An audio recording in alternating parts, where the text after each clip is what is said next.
السلام علیکم ناظرین، آج کی ہماری ویڈیو آخر تک ضرور دیکھیے گا کیونکہ یہ خاص کر ہماری مائیں بہنیں کے لیے سبق ہے۔ سرفراز نام کا ایک شخص یہ بتاتا ہے کہ آج سے تقریباً 5 سال پہلے کی بات ہے، میرا تعلق ایک ایسے گروہ سے تھا جو چوری کیا کرتے تھے۔ چوری کرنے کے بعد ہم الگ الگ ہو کر کہیں چھپ جایا کرتے تھے تاکہ پولیس ہمیں پکڑ نہ لے۔ ایک مرتبہ رات میں کسی بینک کو لوٹنے کے بعد میں اور میرے ساتھی فوراً فرار ہو گیا۔ آگے آگے میرے ساتھ ہی تو فرار ہو چکے تھے، لیکن میں پولیس کی نظروں میں آ گیا اور پولیس میرے پیچھے پڑ گئی۔ میں تیزی سے بھاگتا ہوا الگ الگ راستے بدلتا رہا اور آخرکار پولیس کی نظروں سے چھپنے کے میں کامیاب ہو گیا۔ پھر میں ایک بس پر بیٹھ گیا اور دور کہیں جا کر اترا۔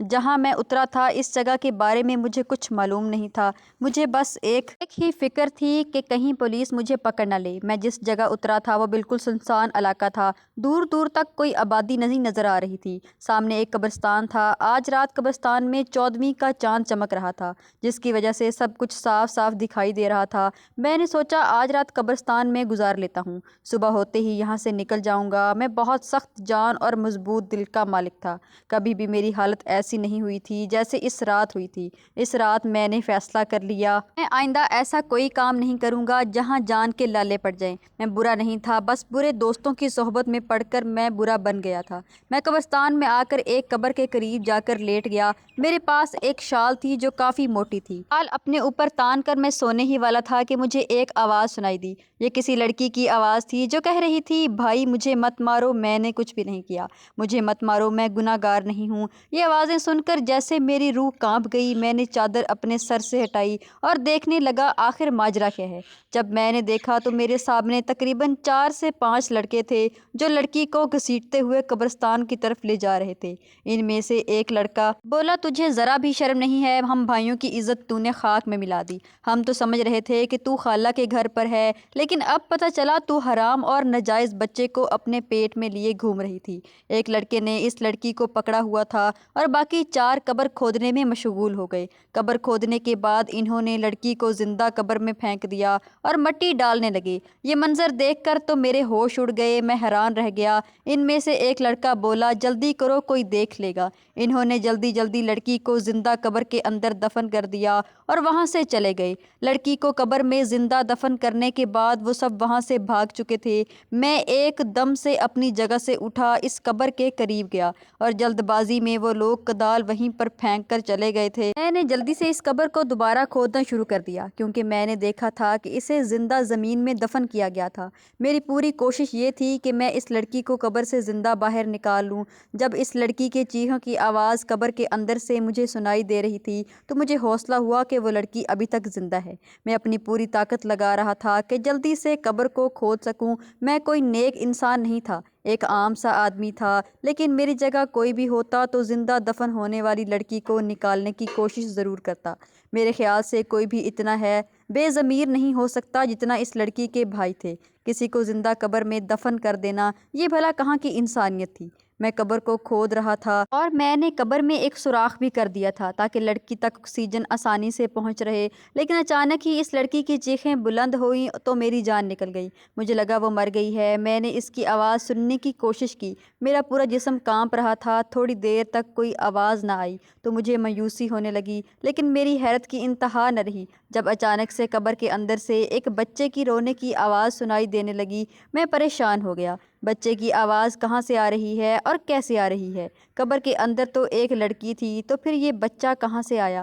میں ڈرنے والوں میں سے نہیں تھا، لیکن اس وقت میں بہت زیادہ ڈر گیا تھا۔ اب مجھے لڑکی کے کرنے کی آواز بھی سنائی دے رہی تھی، یعنی لڑکی اب تک زندہ تھی۔ میں خوف زدہ تو بہت تھا، لیکن جو بھی تھا مجھے قبر کھودنی تھی اور لڑکی کو باہر نکالنا تھا۔ ایک بار پھر سے اپنے اندر ہمت جمع کی، لیکن جیسے ہی قبر مکمل طور پر کھلی تو مجھے ایسا لگا جیسے میرے پیروں تلے زمین سرک گئی ہو، کیونکہ قبر میں ایک بچہ پیدا ہوا تھا اور وہ لڑکی نربال سے قبر میں پڑی ہوئی تھی۔ مجھے یہ سمجھنے میں کوئی لمحہ بھی نہ لگا کہ وہ لڑکی حاملہ تھی اور اس قبر میں بچے کو جنم دیا۔ میں نے ہمت کر کے اس لڑکی کو اور اس کے بچے کو باہر نکالا۔ میری جو شال تھی اس سے میں نے لڑکی کے جسم پر ڈھانپ دیا۔ لڑکی کی حالت غیر تھی اور وہ تکلیف میں تھی اور وہ بچہ مسلسل روئے جا رہا تھا۔ میری کچھ بھی سمجھ میں نہیں آ رہا تھا کہ آخر میں کیا کروں۔ اچانک ہائی وے پر ایک وین آتی ہوئی نظر آئی، لیکن میں اس بچے اور ماں کو چھوڑ کر جلدی سے ہائی وے کی طرف دوڑا۔ میں نے وین کو روکنے کا اشارہ کیا، پتہ نہیں کیسے، لیکن اتنی رات میں بھی وہ لوگ رک گئے۔ لیکن وہ خوف زدہ تھے۔ میں نے انہیں میری بیوی اور قبرستان سے گزرے اور اچانک قبرستان ہی میں میری بیوی کو درد شروع ہو گیا اور اس کی ڈیلیوری ہو گئی۔ میں نے ان سے مدد کے لیے کہا، تصدیق کرنے کے لیے وہاں لوگ میرے سامنے آئے اور اس لڑکی اور بچے کو دیکھ کر سارا معاملہ سمجھ گئے اور انہیں میری بات پر یقین آ گیا۔ ان میں سے ایک عورت نے کہا، ان تینوں کی مدد کی ضرورت ہے، واقعی یہ لوگ بہت بڑی مصیبت میں ہیں۔ کار والوں نے ہماری مدد کی اور اس لڑکی اور بچے کو ہسپتال لے گئے۔ بینک سے میں نے جو چوری کی تھی اس کا حصہ اپنے ساتھیوں سے مانگا تو انہوں نے میرا حصہ مجھے دے دیا۔ میں لڑکی کو اس جگہ لے آیا جہاں میں خفیہ طور پر رہا کرتا تھا۔ جب اس لڑکی کی حالت سنبھل گئی تو میں نے اس سے سارا معاملہ پوچھا۔ اس نے اپنی کہانی بتانا شروع کی اور بتاتے، میرا نام زلیخا ہے، میں ایک نیک لڑکی تھی۔ ایک دن اچانک کالج سے واپس آتے ہوئے ایک لڑکا میرے پیچھے لگ گیا اور اس نے مجھے ایک خط دیا جس میں لکھا تھا کہ مجھ سے بہت محبت کرتا ہے۔ اس کا نمبر بھی نیچے لکھا ہوا تھا۔ پہلے تو میں نے صاف اسے انکار کر دیا، لیکن پتہ نہیں کہاں سے شیطان نے مجھے شاید ورگلا دیا اور ایک کمزور لمحے کی زد میں آ کر میں نے اس کے موبائل پر کال کر دیا اور یوں ہمارا رابطہ ہو گیا۔ پھر بات ملاقاتوں تک پہنچی۔ میرے 5 بھائی تھے۔ جب وہ کام پر باہر چلے جاتے تھے میں اسے گھر پر بلا لیا کرتی تھی۔ گھر پر کوئی نہیں ہوتا تھا۔ شیطان کے بہکاوے میں آ کر ہم نے وہ گناہ بھی کر دیا جو ہمیں کبھی نہیں کرنا چاہیے تھا اور اس کی سزا میں آج تک بھگت رہی ہوں۔ جب اس لڑکے کا ناجائز گناہ میرے پیٹ میں پلنے لگا تو میں نے اس بات کا ذکر اپنی خالہ سے کیا۔ میری خالہ نے مجھے بہت باتیں سنائی، لیکن انہیں اپنی عزت بچانی تھی، اس لیے وہ مجھے ڈاکٹر کے پاس لے کر گئی، لیکن پانی سر سے اوپر گزر چکا تھا۔ ڈاکٹر نے کہا اب حمل ضائع نہیں ہو سکتا ورنہ لڑکی کی موت ہو جائے گی۔ میں نے اس لڑکے سے رابطہ کیا اور کہا کہ اپنا رشتہ میرے گھر بھیجے، تو آگے سے اس نے کہا یہ بچہ نہ جانے کس کا ہے اور میں اس پر الزام لگا رہی ہوں اور مجھ جیسی بدکردار لڑکی سے وہ کبھی شادی نہیں کر سکتا۔ اب معاملہ سنگین ہو چکا تھا۔ میری خالہ نے کہا اگر تمہارے بھائیوں کو اس بات کے بارے میں پتہ چل گیا تو تم جان سے جاؤ گی۔ خالہ نے میرے بھائیوں کو میری بیماری کی جھوٹی کہانی سنائی اور کہا وہ مجھے اپنے ساتھ لے جا رہی ہیں۔ میرے بھائیوں نے کہا یہ ہمارا کھانا وغیرہ بناتی ہے، ہم کیسے اس کے بغیر گزارا کریں گے؟ ہم دن کو کام پر چلے جاتے ہیں، پیچھے سے یہ گھر سنبھالتی ہے۔ خالہ نے کہا یہ بیمار ہے، تم لوگ شادی کر لو اگر تمہیں گھر میں کام کرنے والی چاہیے تو۔ نہ جانے میری خالہ نے کیسے میرے بھائیوں کو راضی کیا اور مجھے اپنے ساتھ لے کر گھر آ گئی۔ اللہ کے گھر میں ان کی ایک بیٹی اور ایک بیٹا رہتا تھا۔ انہیں ساری کہانی مجبوراً سنانی پڑی۔ میں نے حمل کے 9 ماہ وہاں گزارے، لیکن جب میری ڈیلیوری کا وقت قریب آیا تو اس دن میرے بھائی میرے خالہ کے گھر پہنچے۔